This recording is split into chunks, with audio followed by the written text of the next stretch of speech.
بتبدأ الحكاية في أسبانيا سنة 1519، وده القائد كورتيز، وكان وقتها بيحمس الرجالة بتوعه عشان كانوا رايحين في رحلة للبحث عن مدينة الذهب. أما دول بقى 2 نصابين ومطلوبين من الشرطة واسمهم ميجيل وتوليو، وكانوا وقتها في السوق وبيمارسوا هوايتهم المفضلة اللي هي النصب على الناس، وبينجحوا فعلا في كده وبيكسبوا فلوس كتير من الناس. بس قبل ما يمشوا واحد من اللي كانوا واقفين بينده عليهم وبيقول لهم انه لسه عايز يكمل لعب، وقال لهم ان المرة دي هيراهن على الخريطة اللي معاه. واول ما بيشوفوا الخريطة بتطلع ان دي خريطة مدينة الذهب. فتوليو وقتها بيقول لميجيل صاحبه بلاش نخش الرهان ده لان الزهر اللي معانا مغشوش، ولو حد فيهم خد باله مش هنطلع من هنا. وميجيل كان عمال يتكلم معاه وكان خلاص هيقنعه، بس وقتها بيتفاجئوا ان الراجل اللي عايز يخش معاهم الرهان جايب معاه الزهر بتاعه. وتوليو كان مرعوب وهو بيرمي الزهر، بس لحسن حظه كسب الرهان واخد الخريطة. بس الغبي وقتها وقع منه الزهر المغشوش،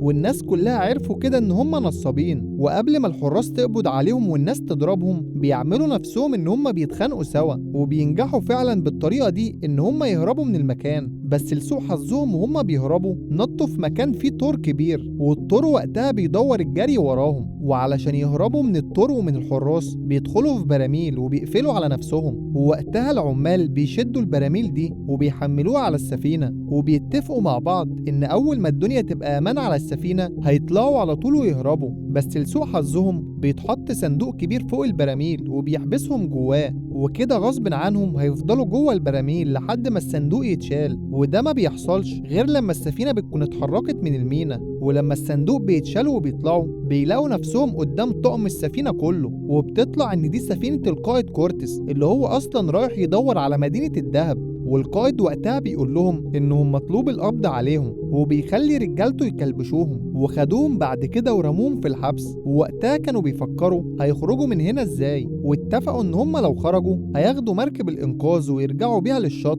بس بالصدفة بتقع عليهم تفاحة من طبق التفاح اللي رايح لحصان القائد، والعامل بعدها بيقول للحصان انه اكل كتير النهارده ومش هيديله تفاح تاني. وبيجيل طبعا كان سامع كل الكلام ده واستغل الموقف، واول لما العامل مشي بيجيل طلع التفاحة، ولما الحصان قرب عليه عشان ياكل التفاحة بيجيل قال له انه هيديله التفاحة دي بشرط انه يجيب حديدة ويكسر الشباك ويخرجهم. وتوليو وقتها كان عمال يتريق على صاحبه وبيقول له انت مجنون بتتفق مع حصان. بس المفاجأة إن الاتفاق نجح، والحصان ما فتح لهمش الشباك بس جاب لهم المفاتيح اللي بتفتحه. وبعدها بيخرجوا من الزنزانة بسرعة وبيروحوا على مركب الإنقاذ عشان يهربوا بيها. بس الحصان وقتها بيعمل لهم صوت عالي عشان لسه ما كانش خد التفاحة منهم. وتوليو وقتها رماله التفاحة على السفينة، بس للأسف التفاحة خبطت في الشراع وردت في المية تاني، فعلى طول الحصان نط وراها عشان يجيبها. ووقتها الحصان كان هيغرق في المية، بس بيجيل بينزل بسرعة عشان يلحقه. وللأسف في الوقت ده السفينة خبطت مركب الإنقاذ وقلبت المركب عليهم، بس بعدها عرفوا يطلعوا. ودلوقتي بقى هما التلاتة مع بعض وبيفضلوا ماشيين في البحر ولا عارفين هما رايحين فين ولا جايين منين. وعدى عليهم كام يوم وخلاص كانوا بيموتوا من الجوع والعطش والشمس، بس في الآخر بينجحوا إن هما يوصلوا في جزيرة في وسط البحر. ووقتها بيلاقوا إن فيها هياكل عظمية على الشط. وتوليو أول ما شافها كان عايز يهرب على طول، بس بيجيله وقتها بياخد باله من حاجة واكتشف إن الجزيرة دي هي نفس اللي معاهم في الخريطة، وإن هي دي اللي فيها مدينة الذهب. وفعلا بيدخلوا كلهم الجزيرة وبيفضلوا ماشيين ورا الخريطة لحد ما وصلتهم لمكان صخرة كبيرة، وبيشوفوا وقتها بنت بتجري وكانت ماسكة دهب في ايدها. وبرضه بيلاقوا حراس شكلهم غريب بيجروا وراها. ولما البنت وصلت لبيجيل وتوليو الحراس هم كمان كانوا وصلوا لهم وخدوهم معاهم للمدينة بتاعتهم. وفعلا بيطلعوا الحراس دول هم حراس مدينة الذهب اللي بيدوروا عليها. وأول ما بيدخلوا وبيشوفهم الكائن بتاع الجزيرة بيجري عليهم وبيقول لهم أنا كنت متأكد إن انتوا هتيجوا، وإن الملوك الأسطوريين كانوا لازم يجوا للجزيرة، وكان قصده عليهم هم. وحتى زعيم المدينة كان بيرحب بيهم على أساس إنهم ملوك،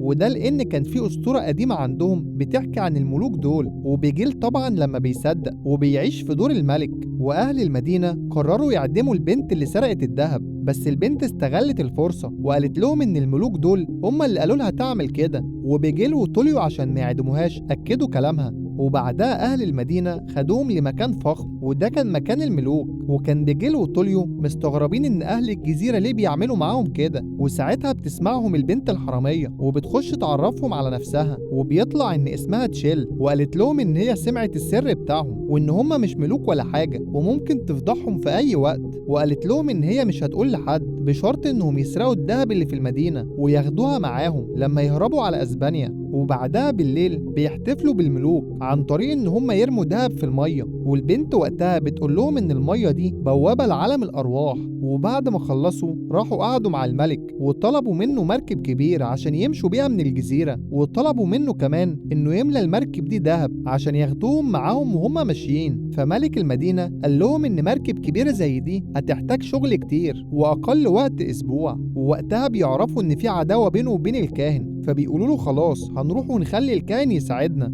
بس الملك قال لهم لا، أنا اللي هساعدكم وهصنع لكم السفينة في 3 أيام. ووقتها بيجمعوا كميات دهب كبيرة وبيعرفوا تشيل إن هم بعد 3 أيام هيمشوا من الجزيرة خلاص وهيكون معاهم كل الدهب اللي هم عايزينه. وبيجيل بعدها بينزل يتمشى في المدينة وبيقابل أطفال وبيفضل يلعب معاهم. والكاهن ساعتها بيشوفه وبيروح يقول لتوليو ازاي الملك التاني بيلعب مع الأطفال كده في الشارع، وقال له إن هو ما ينفعش يأمن للبشر عشان البشر غدارين. فبعدها بيتكلم توليو مع بيجيل وبيقول له يهدى شوية عشان ال3 أيام دول يعدوا على خير. والكاهن بعدها بيقول أدم الملك عايز يلعب كورة فيلعب مع اللي قده، واستدعى عليهم أمهر 15 لاعب كورة عشان خاطر يلعب معاهم. وده طبعا لأن الملوك عندهم قدرات خارقة وهيقدر يكسب 15 لاعب بسهولة. وتشيل علشان ما يتكشفوش بتساعدهم عشان كانوا مغلوبين، وبتخلي الحيوان بتاعها يعمل نفسه الكرة اللي بيلعبوا بيها، وبتنجح الخطة بتاعتهم. والحيوان كان على طول بيهرب من الفريق التاني وكان بيساعدهم ان هم يكسبوا. وطبعا كل الناس كانت مفكرة ان دي قوتهم، واقتنعوا فعلا ان دي قوة الملوك. والكاهن بعد ما اللعيبة خسرت كان عايز يضحي بيهم كلهم، بس بيجيل بيتعصب عليه وبيقول له يعني ايه كل شوية عايز تضحي بناس، وقال له ان هو هيشيله من منصبه وان ما عادش فيه تضحيات بالبشر تاني. والكاهن ساعتها بيشوف ان هو متعور وبينزل دم، فبيعرف ان هو بشر عادي ومش ملك اسطوري ولا حاجة. ومن ناحية تانية رجالة الزعيم كانوا لسه شغالين في المركب، وتشيل بتقول لتوليو ان هي هتاخد نص الدهب ده لما يمشوا، بس طبعا ما بيوافقش على كده وبيقول لها انا عندي فكرة تانية احسن. وبيقول لها انها تروح معاهم اسبانيا ويتجوزوا هما الاتنين ويحطوا نصيبهم على بعض. وفي الوقت ده بيجيل كان واقف بعيد وكان مفكر ان هما الاتنين اتفقوا عليه. ومن ناحية تانية